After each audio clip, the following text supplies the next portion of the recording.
Hi hello నమస్తే. నేను మీ కౌండిన్య. తెలంగాణ రైతులకు కేంద్రం గుడ్ న్యూస్ చెప్పింది. బియ్యం సేకరణపై మంత్రి కిషన్ రెడ్డి కీలకమైనటువంటి ప్రకటన చేశారు. ఇంతకీ కిషన్ రెడ్డి చేసిన ప్రకటన ఏంటో ఈ వీడియోలో తెలుసుకునే ప్రయత్నం చేద్దాం. వీడియోని చివరి వరకు చూడటానికి ప్రయత్నించండి. మర్చిపోకుండా లైక్ చేయండి, షేర్ చేయండి, సబ్స్క్రైబ్ చేయడానికి ప్రయత్నించండి. తెలంగాణ రైతులకు ఊరటనిచ్చే కీలక నిర్ణయాన్ని కేంద్ర ప్రభుత్వం ప్రకటించింది. ఖరీఫ్ మార్కెటింగ్ సీజన్ 2025-26కు సంబంధించి తెలంగాణ నుంచి సేకరించే బియ్యం పరిమాణాన్ని 35 లక్షల మెట్రిక్ టన్నుల నుంచి 43 లక్షల మెట్రిక్ టన్నులకు పెంచుతూ కేంద్రం నిర్ణయం తీసుకుంది. అంటే దదనంగా 8 లక్షల మెట్రిక్ టన్నుల బియ్యాన్ని సేకరించేందుకు అనుమతి ఇచ్చారు.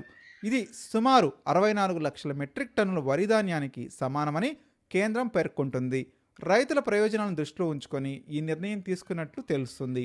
ఈ నిర్ణయంపై కేంద్ర బొగ్గు గనుల శాఖ మంత్రి జి కిషన్ రెడ్డి హర్షం వ్యక్తం చేశారు. తెలంగాణలో ఈసారి ధాన్యం ఉత్పత్తి పెరిగే అవకాశాలను దృష్టిలో పెట్టుకొని బీజేపీ ఎమ్మెల్యేలు, ఎంపీలతో కలిసి జూలై 8న కేంద్ర వినియోగదారులు వ్యవహారాలు, ఆహార ప్రజా పంపిణీ శాఖ మంత్రి ప్రహ్లాద్ జోషిని కలిసి బియ్యం సేకరణ లక్ష్యాన్ని పెంచాలని విజ్ఞప్తి చేసినట్టు తెలిపారు. ఆ విజ్ఞప్తికి సానుకూలంగా పరిశీలించిన కేంద్ర ప్రభుత్వం అదనంగా 8 లక్షల మెట్రిక్ టన్నుల బియ్యం సేకరణకు ఆమోదం తెలిపిందన్నారు. ఖరీఫ్ మార్కెటింగ్ సీజన్ ప్రారంభానికి ముందే కేంద్ర రాష్ట్ర ప్రభుత్వ అధికారాలు సంయుక్తంగా తెలంగాణ నుంచి 35 లక్షల మెట్రిక్ టన్నుల బియ్యం అంటే సుమారు 52 లక్షల మెట్రిక్ టన్నుల వరి ధాన్యాన్ని సేకరించాలని నిర్ణయించినట్టు కిషన్ రెడ్డి గుర్తు చేశారు. అయితే రాష్ట్రంలో ఈసారి అధిక దిగుబడులు వచ్చే అవకాశాలు ఉండడంతో రైతులకు ఇబ్బందులు తలెత్తుదని గుర్తు చేశారు.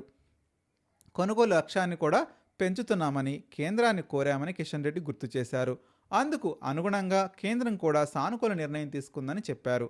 తెలంగాణ రైతుల పరిస్థితులను అర్థం చేసుకొని బియ్యం సేకరణను పెంచే విధంగా అంగీకరించినటువంటి ప్రధానమంత్రి నరేంద్ర మోదీకి, కేంద్ర మంత్రి ప్రహ్లాద్ జోషికి కిషన్ రెడ్డి ప్రత్యేకమైనటువంటి కృతజ్ఞతలు తెలియజేశారు.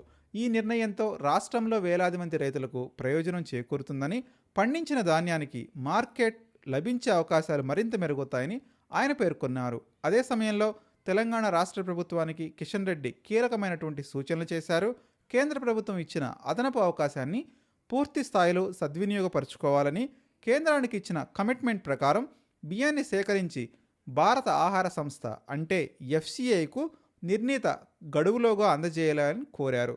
గత మార్కెటింగ్ సీజన్లలో రాష్ట్ర ప్రభుత్వం అంగీకరించిన పరిమాణంలో బియ్యాన్ని ఎఫ్సిఐకి సకాలంలో అప్పగించలేకపోయింది అని, పలుమార్లు అదనపు గడువు కోరాల్సి వచ్చింది అని విమర్శించారు.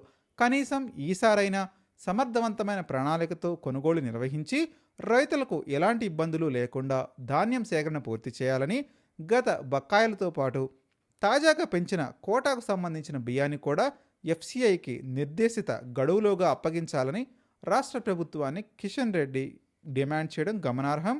దీంతో తెలంగాణలో ధాన్యం కొనుగోళ్ల అంశం మరొకసారి రాజకీయంగా ప్రాధాన్యతను సంతరించుకుంది. మీరు కూడా మీ అభిప్రాయం కామెంట్ రూపంలో తెలియజేయండి. కేంద్రం ఇచ్చినటువంటి ఈ వరంతో తెలంగాణ రైతులు బాగుపడబోతున్నారా? మర్చిపోకుండా కామెంట్ చేయడానికి ప్రయత్నించండి.